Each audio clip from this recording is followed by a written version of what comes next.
Laptop ini recommended buat kalian. Bobotnya super ringan, kalau kita angkat pakai tangan nggak keberatan. Punya dedan baterai yang super aman, bisa bertahan up to 20 jaman. Ada fitur AI yang bisa ngebantu kegiatan dan secara performa, ini sih bisa banget diandalkan. Jadi perkenalkan, ini adalah Acer Swift 14 AI yang mau kita publikasikan. Ya udahlah ya, nggak usah nangisan. Selamat menonton yang kemarin mundur dari utusan.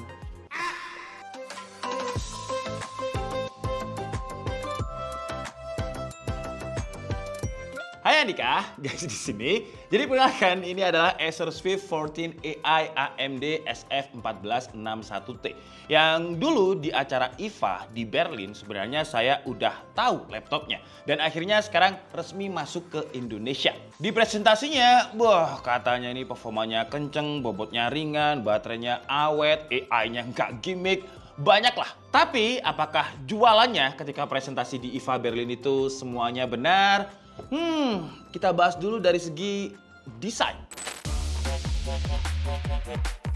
Dari segi desain, si Acer Swift 14 AI ini ya kayak Acer Swift pada umumnya ya. Dia minimalis. Saya pribadi sih suka ya dengan desain yang minimalis kayak gini karena gak gampang di-follow sama orang pajak. Itu aja sih alasannya. Desainnya itu nggak ada yang aneh atau norak, jadi masih masuk buat segala kondisi, entah formal maupun non-formal. Dan kalau kerjaan kalian itu sering mobile dari kota satu ke kota lainnya, tenang aja karena bobotnya ini enteng banget. Dia punya bobot cuma sekitar 1,32 kg dan ketebalannya juga 1,79 cm. Jadi kalau mau ditenteng atau mau masuk ke tas ransel kita, gak bakal ngerasa keberatan dan gak menuhin tempat. Yang saya suka dari Acer Swift, walaupun bobotnya ringan, tapi perkara build quality, Acer Swift ini termasuk laptop yang flagship.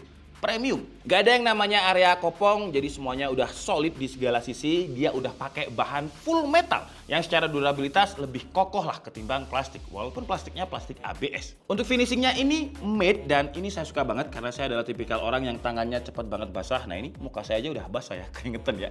Gampang keringetan, jadi kalau misalkan pegang laptop itu bakalan nempel fingerprint. Nah karena finishingnya matte di Acer Swift ini gak ada kelihatan sama sekali magnet fingerprint. Kalau untuk Excel aman, dia udah bisa dibuka dengan satu tangan dengan sangat-sangat mudah, dan dia juga bisa dibuka sampai 180 degree lay. Untuk fitur presentasi lebih nyaman, dan Excelnya juga udah solid, gak ada tuh yang namanya wobble-wobble.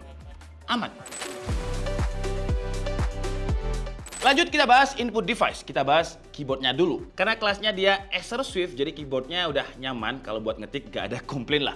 Feel-nya ini smooth, travel distance-nya pas, ukuran keycap-nya juga pas, apalagi buat tangan saya yang agak gede ini, gak gampang bikin typo. Keyboardnya ini juga udah built-in sama tombol dedicated Copilot, tombol shortcut aplikasi Acer Sense, dan tombol backlit ada juga. Copilot kalau misalkan butuh inspirasi atau ide, tinggal dipencet aja dan dia bakalan pop up window Copilot tanpa mengganggu aplikasi yang lain. Dan karena dia udah backlit, jadi kalau misalkan kita mau kerja di ruangan yang remang-remang, masih aman. Oh ya, ngomongin soal kerjaan, di Acer Swift 14 AI ini udah include sama Windows 11 dan juga OHS versi terbaru ya, versi 2024. Bukan versi 2021. Jadi ibaratnya ya, kita tinggal pakai aja, tinggal gunain untuk kerja. Nggak perlu bingung soal software-software lagi. Agak turun ke bawah sini ada touchpad. Touchpadnya ini juga aman, saya pribadi nggak ada komplain. Touchpadnya udah responsif, klikinya itu pas, tactile-nya empuk. Masih enak lah kalau misalkan kita lupa bawa mouse, pakai trackpadnya ini aja untuk browsing masih cukup aman. Dan di trackpadnya yang lumayan lebar ini, sekarang ada gimmick icon untuk NPU.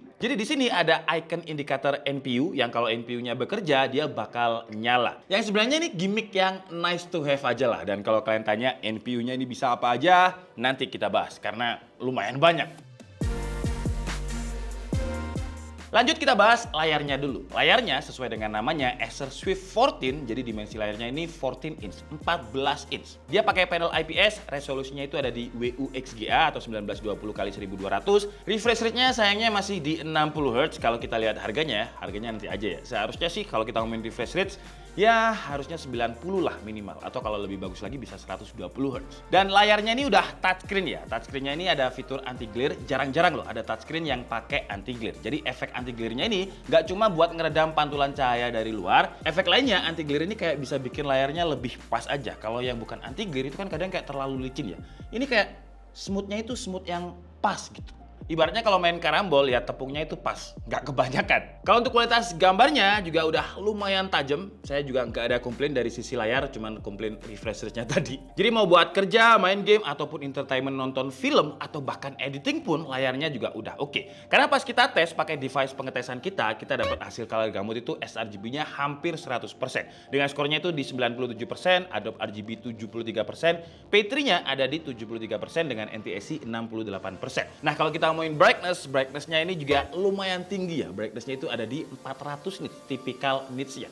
Jadi anti glare dikombinasiin dengan brightness yang gede kalau kita gunakan di outdoor sama sekali nggak ada masalah.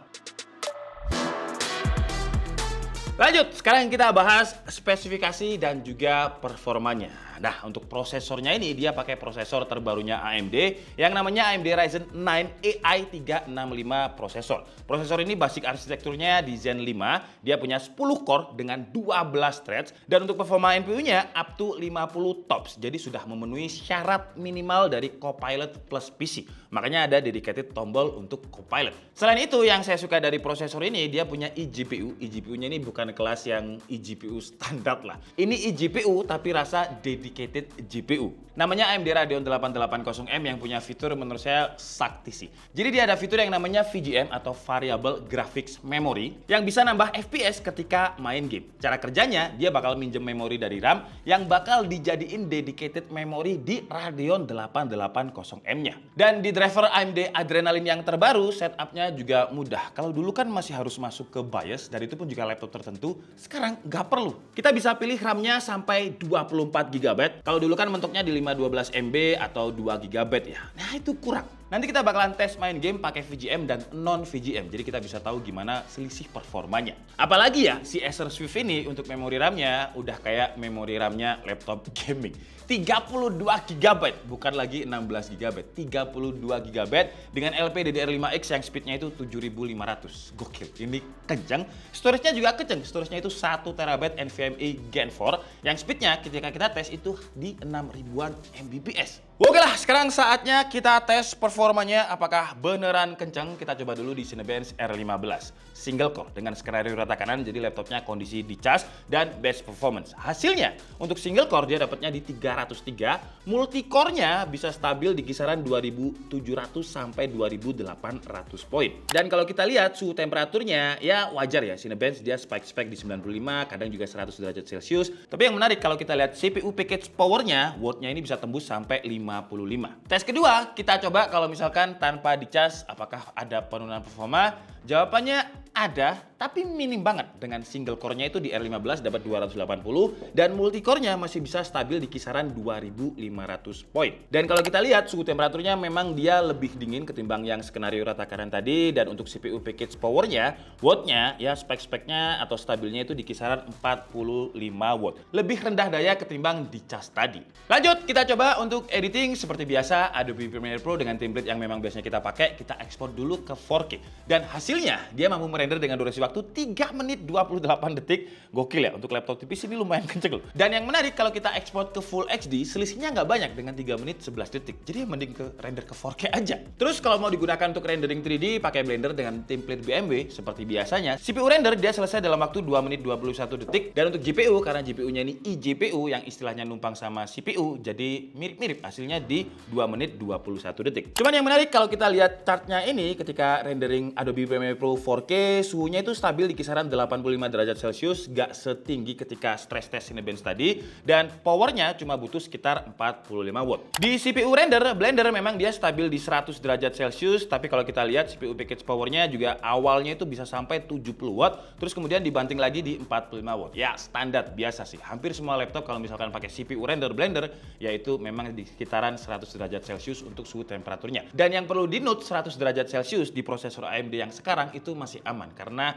mentoknya itu kalau nggak salah di 105 derajat Celcius. Makanya kalau kita lihat performanya nggak ada yang namanya throttle. Lanjut, kalau kita gunakan untuk Office gimana bang? Office mah enteng ya. Sebenarnya ini nggak perlu dites tapi nggak apa-apa lah, kita tes aja. Jadi PowerPoint kalau misalkan kita mau ekspor ke PDF 150 slide dia selesai dalam waktu cuma 7 detik aja. Dan Microsoft Excel kalau kita randomize data yang gede banget itu selesai dalam waktu 26,75 detik. Ini sih kenceng juga. Nah, sekarang waktunya kita tes untuk gaming. Sebenarnya laptop ini ya nggak ada yang namanya laptop tipis itu yang tujuannya gaming. Tapi karena saya penasaran dengan performa AMD Ryzen 9 terbarunya ini sama variabel grafik memorinya tadi, jadi kita tes aja.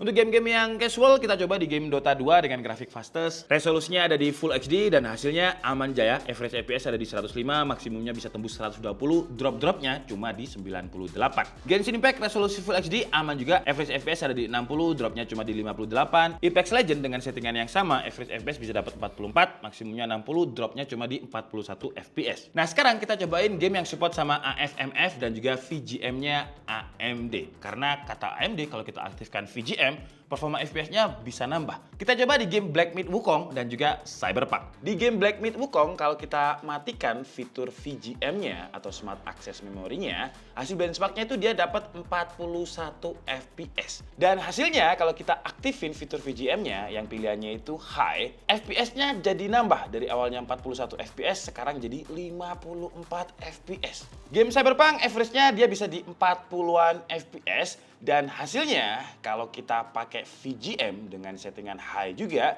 dia bisa dapat average FPS di 50-an. Dan di scene tertentu kadang bisa tembus di 100 FPS. Tapi kayak cuman sebentar aja ya. Terus kalau kita ngomongin super mukaannya, kalau digunakan untuk main game, dia memang lumayan agak tinggi ya. Dengan suhu tertingginya itu di 52,3 derajat Celcius, tombol WASD-nya bisa 50,4 derajat Celcius. Tapi wajar sih, karena sebenarnya ini bukan laptop gaming. Kalau misalkan kita gunakan untuk editing aja, untuk render, suhu tertingginya itu cuma ada di 43,6 derajat Celcius dan keyboardnya cuma di 41,4 derajat Celcius. Jadi ya aman kalau digunakan untuk productivity. Karena prosesor ini punya chip AI sendiri yang terdiri dari 50 TOPS, jadi kayaknya nggak afdol ya kalau misalkan kita nggak tes AI-nya juga. Jadi kita coba juga di emus.ai dan juga LM Studio. Dan Acer Swift 14 AI ini udah bisa ngeran aplikasi AI-nya secara offline. Kita udah cobain LM Studio buat ngebantuin kita bikin script dan responnya juga cepet. Di Amus AI pas kita coba generate text to image juga cepet. Kalau kita lihat performanya tadi untuk ukuran laptop yang tipis, compact, performanya itu udah kenceng dan gak ada throttle. Tapi musuhnya kenceng, biasanya itu baterai. Nah yang menarik, si Acer Swift 14 AI ini kenceng, stabil, baterainya pun tetap awet. Kapasitas baterainya ada di 75 watt hour. Yang ketika kita tes buat modern office, dia bisa bertahan sekitar 19 jam 58 menit. Kalau untuk video playback 1080p bisa bertahan sekitar 20 jam 22 menit. Dan kalau untuk main game ketika kita coba, dia bisa bertahan sekitar 3 jam lebih. Masih lebih awet ketimbang laptop gaming. Kalau untuk waktu pengecasannya dengan charger bawaannya yang 65 watt, dia ngecas 0 ke 100% butuh waktu sekitar 125 menit. Bayangin aja ya, ngecas cuma 2 jam tapi bisa kita pakai kerja selama sekitar hampir 20 jam. Gokil. Dan selama saya cobain laptop ini sekitar 2-3 minggu, saya nemuin beberapa fitur yang menurut saya ngebantu banget. Yang sayang kalau nggak saya share ke kalian. Pertama ada webcam ya. Webcamnya ini udah punya fitur infrared kamera yang bisa untuk login ke Windows Hello. Terus resolusinya juga udah gede banget untuk ukuran laptop, ada di 1440p, jadi bukan 1080p ya. Dan karena dia ada NPU-nya, jadi udah ada fitur Windows Studio Effect juga yang kita bisa ganti background effect-nya, mau blur atau ganti gambar lain, ada eye contact, ada auto framing juga. Fitur lain dari webcamnya, dia punya fitur yang namanya user sensing, atau dia bisa kayak mengesense atau merasa kalau misalkan usernya itu ada di depan dia. Yang kalau kita aktifkan fitur ini, layarnya bisa otomatis mati ketika laptopnya kita tinggal. Kalau kita kombinasikan sama Face ID, dia bisa otomatis ngebuka lagi pas kita balik ke laptopnya lagi. Jadi nggak ada lagi yang namanya lupa matiin laptop. Untuk mikrofon dia pakai Acer Pure Voice 2.0 yang di dalamnya ada fitur AI Noise Cancellation. Jadi kalau kita lagi meeting di lingkungan yang ambient sound-nya agak berisik, suara kita masih bisa kedengaran lebih jelas. Ini kita bisa setting juga ya di bagian Acer Quick Panel yang dia bakal otomatis ngebuka kalau kita buka kameranya. Terus Acer Swift 14 AI ini juga ada software bawaan yang namanya Acer Sense yang fungsinya macam-macam. Bisa kita pakai buat monitoring CPU usage dan suhunya, RAM usage juga. Terus kayak laptop gaming, kita di sini juga bisa setting performance mode-nya. Gila. Gak cuma Acer Sense, tapi ada software lain yang namanya Acer Live Art yang bisa kita pakai buat ngedit gambar, bisa kita buat remove background atau bikin gambar jadi stiker juga bisa. Kalau dari segi security, si Acer Swift 14AI ini security-nya biometriknya lengkap ya. Jadi IR kamera ada, security untuk fingerprint juga udah ada. Untuk konektivitasnya, Wi-Fi-nya dia juga udah pakai Wi-Fi yang paling baru, Wi-Fi 7. Bluetooth-nya juga versi terbaru juga 5.4. Kalau untuk port-portnya lengkap ya. Dia ada satu buah USB 3.2 Type A, ada audio jack. Terus dia juga udah ada USB-C Gen 4 yang speed-nya itu 40 gigabit per second yang kalau misalkan kalian koneksikan ke eksternal GPU atau eksternal monitor juga bisa. Oke lah, jadi itu tadi adalah review dari Acer Swift 14AI versi AMD yang SF1461T. Untuk harganya dia ada di 21.499.000. Wah, harga segitu mah mending rakit PC atau mending laptop gaming sekalian. Beda segmen ya. Mana ada laptop gaming yang bisa tahan 20 jam. Terus mana ada PC yang seenteng ini, cuma 1,39 kg. Jadi beda segmentasi. Kalau saya pribadi sih dengan harganya suka dengan laptop ini, tapi ada beberapa catatan. Yang pertama, RAM-nya pakai LP, jadi nggak bisa di-upgrade. Tapi untungnya dia udah 32 GB, jadi sama Acer kayak udah disesuaikan sama VGM-nya AMD gitu. Karena si VGM AMD ini bakalan minta memori ke RAM, jadi sama Acer dikasih RAM yang gede juga, 32 GB. Walaupun nggak bisa di-upgrade, 32 GB, mau ngapain di-upgrade? Terus suara fan-nya ini masih cukup kenceng untuk kelas laptop tipis di skenario penggunaan berat. Dan suhunya juga lumayan kalau full load ketika kita coba untuk main game. Tapi sebenarnya laptop ini bukan Acer Nitro, bukan Acer Predator, yang memang segmentasinya atau tujuan dibuatnya aja bukan untuk main game. Tapi karena saya penasaran dengan VGM-nya yang diklaim Cyberpunk-nya bisa nambah hasil FPS, dan ternyata memang bisa nambah beneran ya. Jadi ya kita coba main game juga. Tapi kalau dipakai normal-normal aja kayak rendering atau editing ya nggak anget-anget banget, dan coolingnya juga nggak seberisik ketika main game atau ketika full load. Dan kekurangan yang saya sebutkan tadi menurut saya masih bisa termaafkan dengan segala fitur, spek, dan juga performanya. Kayak layarnya ini udah touchscreen dengan color gamut yang luas walaupun sayangnya masih 60 Hz ya. Terus keyboardnya nyaman, perpaduan antara AMD Ryzen 9 AI 365 plus Radeon 880 grafik dan RAM 32 GB dan storage 1 TB. Ya kayak pantas aja kalau misalkan harganya di 20 jutaan. Belum lagi webcamnya. Webcamnya ini gila banget, 1440p dengan support Studio Effect. Jadi ketika sebuah brand bisa menggabungkan performa kenceng, baterai awet, layar touchscreen, color gamut luas, terus secara build quality, flagship, ringan di dimensi yang compact, ya nikmat mana lagi yang kita dustakan di sebuah laptop. Saya Dika Setiabudi and see you on the next video. Bye-bye.